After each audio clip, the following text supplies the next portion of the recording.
Stephanie White didn't bother to soften her words. The Indiana Fever head coach walked into the post-game interview room after a draining Game 3 and delivered a message she felt had been building for days. "I think it's pretty egregious what's been happening to us the last few games," she said. "A -3-1 free throw discrepancy. And I might be able to understand it if we were just chucking threes, but we're not. We're attacking the rim. And the disrespect right now for our team has been pretty unbelievable. So, it's disappointing." That quote has become the reference point for a series that has moved beyond basketball and into a full-blown officiating controversy. The Indiana Fever versus Las Vegas Aces semifinal was already compelling on paper, defending champions on one end, a young, battered underdog on the other, but it has morphed into something louder and messier. The on-court results have been tangled up with arguments about free throws, missed reviews, and inconsistent whistles that, in Indiana's view, have shifted the balance of competition. Game 3 at Gainbridge Fieldhouse captured the issue in stark detail. Indiana led, had the flow, and looked poised to turn the game into a pivotal win. Then a trio of whistles, fast, close, and consequential, changed the tenor of the night. Fouls against the Fever sent Las Vegas to the line, a denied challenge by Indiana went unreviewed, and a corner three by Chelsea Gray turned a tense third quarter into a statement sequence for the defending champions. Fans inside Gainbridge saw it. Social media saw it.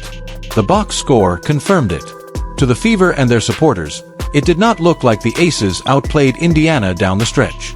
It looked like a game that had been wrested away by officiating. The most contentious moment arrived midway through the third. Aaliyah Boston, the Fever's fulcrum on both ends, was whistled for a foul while defending Jackie Young. White immediately motioned for a coach's challenge, an option available under WNBA rules if a timeout is called in time to request a review. Indiana's bench tried to signal for time. The officials did not grant it before the ball became live. There would be no review. On the next trip, Gray buried a three from the corner. A possession that could have been erased turned into a 5-point swing and, in the minds of Indiana's fanbase, a metaphor for a series that had turned into a conversation about anything but the basketball itself. The scene was not an isolated flashpoint. It was the culmination of patterns that built across the first three games. In Game 1, the Fever shocked the Aces on their home floor, knocking down big shots, winning the hustle game, and managing tempo in a building that rarely allows it. When Las Vegas began to claw back, free throws became the ladder. That is not inherently sinister.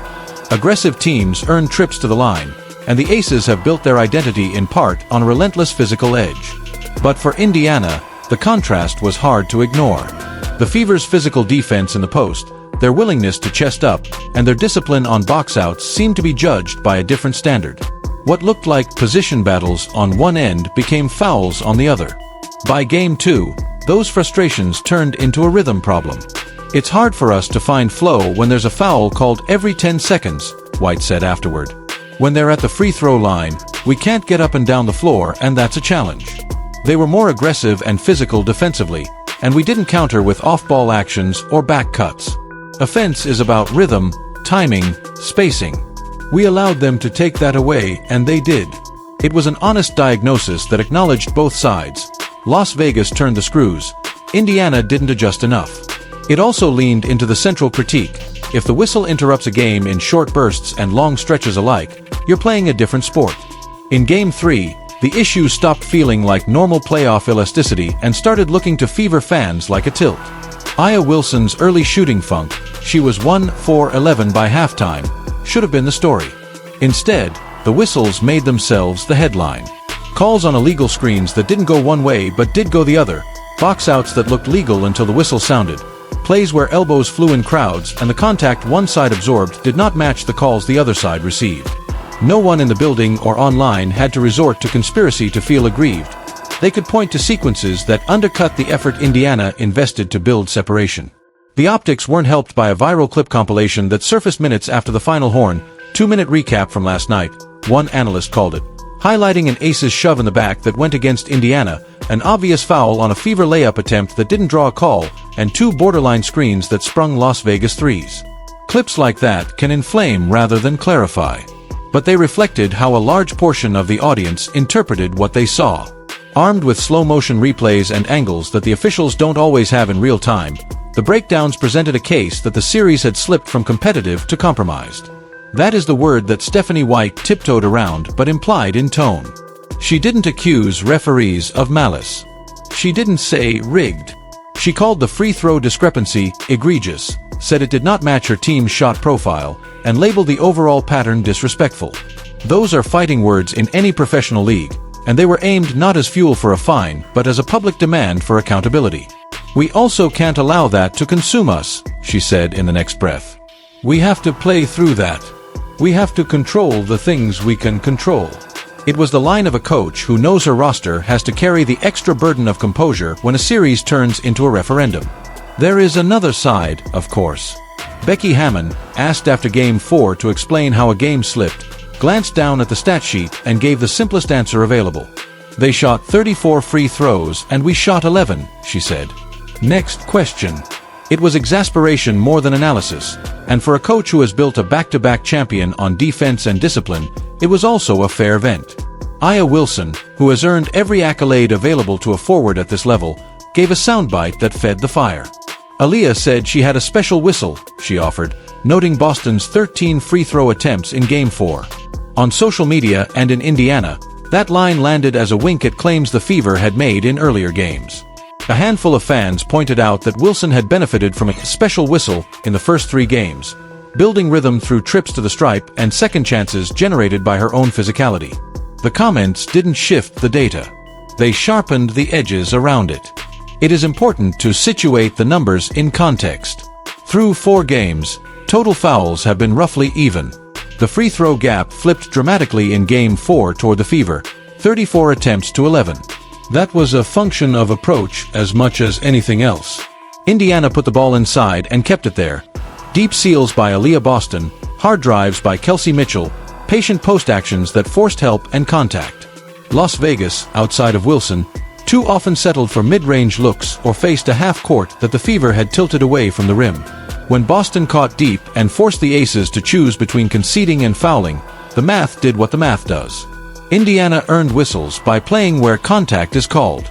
That was the game plan, and it worked. That is where the game story begins to correct the officiating story. The Fever have operated with a clear identity since the series started. Pound the paint, throw first punches in the lane, and live through Aaliyah Boston. When that identity has been respected by the officiating, Indiana has looked like the more forceful team. When it hasn't, they've looked like a group chasing calls that aren't coming and struggling to generate rhythm through a whistle-heavy night. That dynamic is not cheating. It is the way playoff series often go. But this one comes with the backdrop of a league entering a new public era. The WNBA has ridden a wave of growth this season, surging attendance, record television audiences, an influx of new fans drawn in by stars like Caitlin Clark, Aya Wilson, and Aaliyah Boston, and that growth demands an officiating product that measures up. The Fever pitch around this series is a wild combination of home team emotion and a fan base unfamiliar with the W's refereeing idiosyncrasies. That is not to say the criticism isn't warranted. It is to say the league's response has to be proportionate to the moment.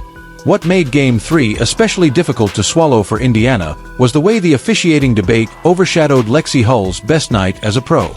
After aggravating her back in Game 1, she spent much of the week listed as questionable, moving gingerly in warm UPS, and playing through visible discomfort. Instead of a brief cameo to buy Chicago Mitchell or Nalissa Smith a few minutes of rest, Hull gave the Fever a performance that deserves to live as a fan favorite.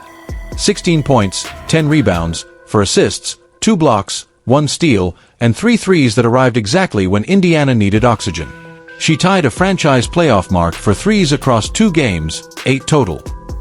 She racked up deflections and saves that don't always find a box score. She chased down every long rebound as if it were a loose ball in an elimination game. The manner of her production felt as important as the numbers. She battled taller players under the rim, took hits, won tie UPS, and made the kinds of hustle plays that become tone setters when a series is headed toward exhaustion. Cameras caught her grimacing through contact. The crowd saw it. It is no wonder Gainbridge Fieldhouse latched onto her night as an avatar of their broader frustration. The officiating may have set terms. Hull refused to accept them. She played through it, the phrase coaches love and fans often say as a platitude. On this night, it was literal. Kelsey Mitchell did what an elite shotmaker has to do in a game hampered by whistles. She found enough shots to keep Indiana attached. Catch-and-shoot threes when Boston forced a rotation, mid-range pull UPS when Las Vegas went under, downhill attacks that put the Aces' perimeter on their heels. Her best possessions weren't always makes. They were touches that demanded attention and created space for Boston and Nalissa Smith to operate. When the offense got sticky, Mitchell lifted the possession count enough to keep the crowd alive. Amid all that, it can be easy to lose the thread about Aya Wilson's night.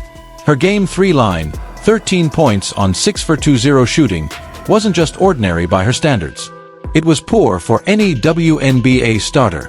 She opened with a confident three that looked like the start of one of those 30-point nights that turn buildings quiet. Then the shots stopped falling. Half after half, Boston walled off angles, forced fades, denied space, and turned drives into contested two-pointers on the wrong side of the glass.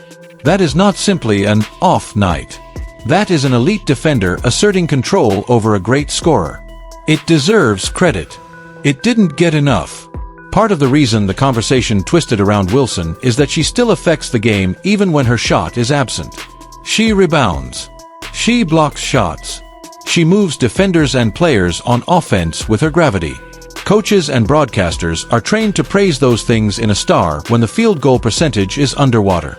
But in doing so, many media outlets skip the underlying truth. Boston's defense was the reason those other impacts were all the Aces got from their MVP for long stretches. The struggle on Wilson's face, the frustration in her body language, those were real. They were also signs that Indiana had cracked something essential. That is not how the Aces won. They won because Jackie Young delivered a steady-handed 25, breaking fever runs with mid-range daggers. They won because Chelsea Gray added 15, bailing out possessions when the Aces needed a bucket with her usual blend of poise and ingenuity. They won because New York Lissa Smith found space to contribute at the right times. They won because the whistle offered just enough breathing room that the misses didn't bury them. It felt, to an angry portion of the fanbase, like a win crafted at the stripe rather than earned at the rim. Whether that is a fair characterization depends on which minutes you amplify. Now the series bends back to Gainbridge Fieldhouse for a must-have Game 4, and the stakes are clear. Down 2-1, beaten up by injuries, and forced to contend with not just an opponent but an officiating climate they clearly believe is unfavorable, the Fever face a simple test: win to extend the season or watch the story end under a cloud. Las Vegas is trying to control a different narrative. Becky Hammon has already leaned into physicality talk, noting the Aces' discomfort in Indianapolis and hinting that Game 4 might bring a different kind of whistle. The irony isn't lost on anyone in this city. From Indiana's point of view, Games 1 through 3 featured all the different kind of whistle they could handle. Gainbridge won't be neutral. 17,000 Indiana fans are expected to pack the building. They have made every possession feel loud all season. In the playoffs, those decibels become something else. They affect timing. They make communication harder. They put pressure on the officials to make clean calls, suddenly aware of how those calls land in a building primed to explode. That is not bias. It is human. The Aces have earned their place as the class of the league in part by managing these environments. But Hammon admitted it after Game 2. We haven't enjoyed playing here. The Fever need